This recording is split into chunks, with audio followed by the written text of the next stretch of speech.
മീരയുടെ എല്ലാ കാര്യവും നോക്കിയിരുന്നത് മുത്തച്ഛനായിരുന്നു. ഒരു അപകടത്തിന്റെ ബാക്കി പത്രം എന്ന പോലെ മീരയും അവളുടെ മുത്തച്ഛനും മാത്രം. ദിശ തെറ്റി വന്ന ഒരു പാണ്ടിലോറി തകർത്തെറിഞ്ഞത് അവളുടെ അച്ഛന്റെയും അമ്മയുടെയും ജീവനായിരുന്നു.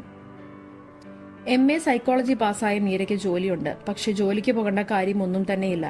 പാരമ്പര്യ സ്വത്തുക്കളും പുറമെ അച്ഛന്റെ സമ്പാദ്യവുമെല്ലാം കൂടി ഒരു 10 തലമുറയ്ക്കുള്ളത് ഉണ്ട്. എല്ലാത്തിനും ഒരേ ഒരു അവകാശി അവൾ മാത്രം. അന്നും പതിവ് പോലെ കോളേജിലേക്ക് അവൾ പോയി. വീടിനടുത്ത് തന്നെയായിരുന്നതിനാൽ പോയി വരുന്നത് സ്വന്തം സ്കൂട്ടിയിലായിരുന്നു. അധികം ആരോടും വലിയ അടുപ്പം കാണിക്കാത്ത മീരയ്ക്ക് കോളേജിൽ ഒരു സുഹൃത്തുണ്ടായിരുന്നു. ഒരേ കോളേജിലെ അധ്യാപകർ എന്നതിലുപരി അവർ തമ്മിൽ നല്ല സൗഹൃദമായിരുന്നു.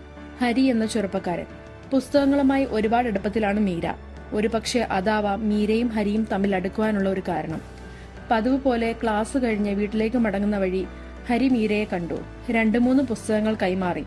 ടൗണിൽ പോകുമ്പോൾ വാങ്ങുന്ന പുസ്തകങ്ങളാണ്. ഒരു ചെറിയ